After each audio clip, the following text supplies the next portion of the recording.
बिस्मिल्लाहिर्रहमानिर्रहीम अस्सलाम वालेकुम everyone. Welcome to study with Arish. इस वीडियो में हम autobiographical elements in Long Day's Journey into Night को डिस्कस करेंगे कि जो Long Day's Journey into Night जो प्ले है, अमेरिकन प्ले है जिसको एक प्ले राइट यूजीन ओनील ने लिखा है, उसमें उसने कौन कौन से ऑटोबायोग्राफिकल एलिमेंट्स जो हैं वो यूज़ किए हैं। तो शुरू करते हैं आज की हमारी वीडियो। इंट्रोडक्शन देखते हैं सबसे पहले, और इस टॉपिक के नोट्स आपको वीडियो के डिस्क्रिप्शन बॉक्स में एक पीडीएफ लिंक की सूरत में मिल जाएंगे। Many authors utilize biographical undertones to depict true emotions and ideas in their works. बहुत से जो राइटर्स होते हैं, ऑथर्स होते हैं, वो बायोग्राफिकल अंडरटोन्स को, बायोग्राफिकल एलिमेंट्स को यूज़ करते हैं अपने वर्क्स के अंदर उनकी अपने आइडियाज़ और इमोशंस को रिप्रेजेंट करने के लिए। This allow them to create atmosphere and relationships which readers can understand and relate to. और ये एक इस तरह का एटमॉस्फेयर और रिलेशनशिप जो है वो क्रिएट करते हैं जिससे रीडर्स जो हैं वो खुद भी रिलेट कर सकते होते हैं, क्योंकि एक रियल लाइफ को डिपिक्ट किया जाता है ऑटोबायोग्राफिकल नॉवेल्स के अंदर या प्लेस के अंदर। August Strindberg, a Swedish playwright, was one of the first modernist to use this technique in his work. August Strindberg berg जो थे वो एक स्वीडिश प्ले राइट थे और उन्होंने इस टेक्निक को अपने वर्क्स के अंदर यूज़ किया था। He had the greatest influence on Irish immigrant and American playwright Eugene O'Neill. और इनका जो है वो एक पॉजिटिव और ग्रेट इफेक्ट था, इन्फ्लुएंस था यूजीन ओनील पर। O'Neill's strong biographical elements in Long Day's Journey into Night allow the author to convey realistic feelings and beliefs through his characters. अब यूजिन ओनील ने जो बायोग्राफिकल एलिमेंट्स यूज़ किए हैं इस play के अंदर, long Day's Journey into night के अंदर, वो ऑथर की जो रियलिस्टिक फीलिंग्स हैं, यूजिन ओनील की जो फीलिंग्स हैं, बिलीव्स हैं, उनको अपने कैरेक्टर्स के ज़रिए उन्होंने कन्वे किया है रीडर्स को। तो सबसे पहला जो एलिमेंट है वो यूजीन ओनील की अपनी फैमिली का है। The play is a portrait of O'Neill's own family. ये जो प्ले है इसमें जो फैमिली है वो यूजीन ओनील की अपनी ही फैमिली है। Many but not all the details corresponds exactly.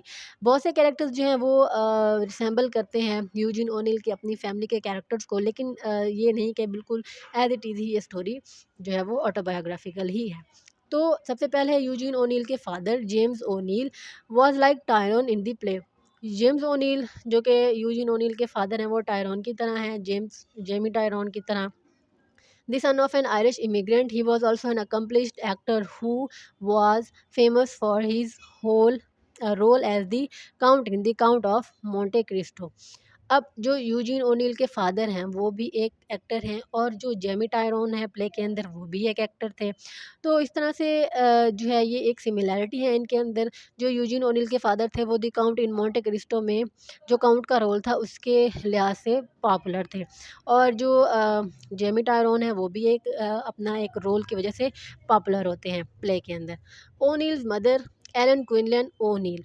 अब ओनील की जो मदर है वो लाइक मैरी टायरॉन को रिसेंबल करती हैं। यूजीन ओनील की जो मदर है एलन क्विनलन, वो एजुकेटेड हुई थी एक कन्वेंट में, वो बाद में मॉर्फिन की एडिक्ट हो गई थी जो यूजीन ओनील की मदर है, which became a source of emotional pain to Eugene O'Neill as it is to Edmund in the play. जो कि सेम टू सेम पेन का बायस था यूजीन ओनील के लिए भी, जैसे एडमंड जो है उसको तकलीफ़ होती है अपनी माँ को इस हालत में देखकर। Brothers' alcoholism. As in the play, Eugene's brother Jamie was an alcoholic who would die of alcoholism. In 1923, his brother is mirrored in the character of Jamie Tyrone. अब यूजीन ओनील का जो भाई है वो भी अल्कोहलिज्म की वजह से उसकी डेथ हो जाती है, और उन्होंने जेमी और जो यूजीन ओनील है उन्होंने जेमी टायरॉन के अकॉर्डिंग, यानी कि इस कैरेक्टर के ज़रिए अपना जो भाई था जेमी, उसको रिप्रेजेंट किया है। Character of Edmund as Eugene O'Neill. अब जो एडमंड का कैरेक्टर है वो यूजीन ओनील को रिप्रेजेंट करता है। The character of Edmund is based on O'Neill himself. जो एडमंड का कैरेक्टर है वो ओनील के ऊपर ही बेस्ड है। Like Edmund O'Neill was a rebellious turbulent young man who sailed to Argentina and lived rough there. जो एडमंड था वो भी यूजीन ओनील की तरह रिबेलियस था और केओटिक था, वायलेंट था, यंग मैन था जो अर्जेंटीना भाग गया था और उसने ज़्यादातर वहीं पर ही रहा था। और also like Edmund he later tried to commit suicide.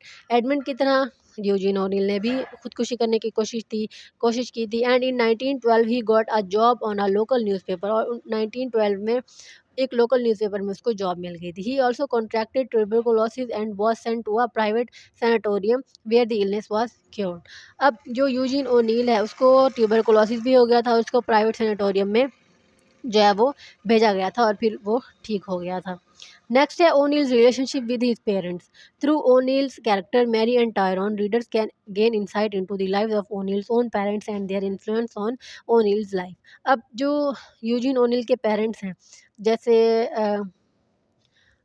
जो इस प्ले के अंदर जो पेरेंट्स हैं मैरी और टायरॉन, ये जो हैं इनका क्या इन्फ्लुएंस है एडमंड के ऊपर, और रियल लाइफ में यूजीन ओनील का जो है यूजिन ओनील के ऊपर उनके उसके पेरेंट्स का भी काफ़ी असर रहा था। तो इनका जो रिलेशनशिप है वो हम इस प्ले के अंदर देख सकते हैं। Much like his own father Tyrone is a miserly cheap has been actor who gave up his career selling out for money. अब यूजिन ओनील के अपने फादर की तरह जो टायरॉन है वो भी एक माइजरली था, चीप और एक्टर भी रह चुका था, लेकिन उसने अपना करियर भी छोड़ दिया था बाहर जाने के लिए पैसों की खातिर। Mary in direct comparison to morphine after Edmund's birth. Both Edmund in the play and Eugene in real life carry the blame and burden of his tragic occurrence. अब जो मैरी हैं वो जैसे ज़ाहिर सी बात है मॉर्फिन का शिकार हो जाती है, और रियल लाइफ में भी यूजीन की जो मदर है एलन क्विनलैन वो भी मॉर्फिन का शिकार हो जाती है, और इस तरह से रियल लाइफ में यूजीन ओनील और रियल लाइफ में यानी कि प्लेस के अंदर जो एडमंड है उन दोनों के सर पे इस बात का ब्लेम होता है। Both Edmund in the play and Eugene in real life carry the blame and burden of this tragic occurrence. This responsibility shaped O'Neill as a person, as he felt it was his fault for what happened, causing his low self-esteem and fatalistic outlook on life. तो इस तरह से जो ये tragic occurrence हुई, इसका Eugene O'Neill के ऊपर भी बहुत असर पड़ा, और उसने उसकी पर्सनैलिटी के ऊपर भी बहुत असर पड़ा। वो उसकी जो सेल्फ इस्टीम थी वो भी लो हो गई, और वो लाइफ को जो है वो फैटलिस्टिक पॉइंट ऑफ व्यू से देखने लगा। His cheap-streak father also contributed to O'Neill's pessimistic environment, providing his son with no hope for a better future. अब जैसे ही यूजीन ओनील के ऊपर अगर इस तरह का वक्त था तो उसके फादर को उसको सपोर्ट करना चाहिए था कि तुम्हारी ऐसी गलती नहीं है, या इस तरह से जो है इसमें तुम्हारा कोई हाथ नहीं है। लेकिन उसका जो फादर है वो उसने ज़्यादा मज़ीद इजाफा किया यूजीन ओनील के पेसिमिस्टिक व्यू ऑफ लाइफ में, और उसने उसको कोई भी किसी किस्म की कोई फ्यूचर होप नहीं दी। Through Edmund, O'Neill can convey his hopelessness and alienation that were a result of his family using accurate emotions. तो इस तरह से एडमंड के ज़रिए यूजीन ओनील ने अपनी होपलेसनेस और अलाइनेशन आइसोलेशन जो है वो उसको कन्वे किया है रीडर्स की तरफ, जो कि उसकी अपनी फैमिली की और उसके जो रियल लाइफ एक्सपीरियंसेस थी उनकी वजह से उसकी लाइफ के अंदर उसकी पर्सनैलिटी के अंदर डेवलप हुई। नेक्स्ट है O'Neill personal struggle. Eugene O'Neill uses parallelism to express his life's events through the experiences of his characters, Edmund, Tyrone. तो अब यूजिन ओनील ने अपनी जो लाइफ की पर्सनल स्ट्रगल थी उसको रिप्रेजेंट किया है एडमंड टायरोन के कैरेक्टर के ज़रिए। Both characters both contracted tuberculosis and as a result were sent to sanatorium. While quarantined, O'Neill decided to become a playwright, a decision influenced heavily by his study of poetry, another quality he shared with Edmund. अब यहाँ पे दोनों जो ये जो बंदे हैं Edmund Tyrone character, Eugene O'Neill real life में इनको ट्यूबरकुलोसिस हो गया था यानी कि टीबी हो गई थी, और इनको सैनिटोरियम भेजा गया था जहाँ पे ये क्वारंटाइन रहे थे और इनका इलाज हुआ था। और वहाँ पे ओनील ने फैसला किया था वो एक प्ले राइट बनेगा, जिसने इसकी पोइट्री की स्टडी को काफ़ी इन्फ्लुएंस किया था, काफ़ी इफ़ेक्ट किया था, मुतासिर किया था। और ये भी एक और कैरेक्टरिस्टिक है जो कि वो एडमंड के साथ शेयर करता है। यूजिन ओनील की तरह Edmund left his family to travel on the seas. Edmund भी अपनी फैमिली को छोड़ के सीज़ पे ट्रैवल करने चला जाता है, finding solace in solitude but was forced by the unfortunate events to return home, ताकि वो तन्हाई में जो है अपनी जो पर्सनैलिटी है उसको डेवलप कर सके। लेकिन कुछ ऐसे इवेंट्स होते हैं जिसकी वजह से उसको घर वापस आना पड़ता है। Edmund had no opportunity to break out of the cycle of despair, his family was trapped in just as O'Neill was locked in a never ending pattern of escapism and regret. अब जो Edmund है उसको किसी किस्म से कोई भी hope या अपॉर्चुनिटी नज़र नहीं आ रही थी, जिसकी वजह से या जिसके ज़रिए वो अपनी लाइफ अपनी जो फैमिली है उसको इस डिस्पेयर से, इस होपलेसनेस के साइकिल से निकाल सके। बिल्कुल उसी तरह यूजिन ओनील भी अपने जो नेवर एंडिंग रिग्रेट्स थे उसमें वो जो है वो बंद हुआ था, वो उससे निकल ही नहीं पा रहा था। उसको कोई रास्ता ही कहीं से नज़र नहीं आ रहा था कि जिससे वो अपनी फैमिली को या अपने आप को निकाल सके। नेक्स्ट है यूजीन एंड हिज ब्रदर। अब इसके अंदर यूजीन और उसका जो ब्रदर है उसका भी रिलेशनशिप दिखाया गया है इस प्ले के अंदर। Ultimately the greatest understanding of O'Neill's life from this play comes through his namesake character. अब ये जो प्ले है इसके अंदर यूजीन नाम का भी एक कैरेक्टर होता है जो कि एडमंड का छोटा भाई होता है और जो कि मीजल्स की वजह से, खसरे की वजह से वो जल्द मर जाता है। ठीक है। Eugene O'Neill had a brother Edmund who died of measles when he was young. However, in the play, O'Neill switches name and it is Eugene who falls ill, contracting the disease from his brother Jamie. लेकिन इसके अंदर इस play के अंदर name जो है change कर दिए यूजीन ने।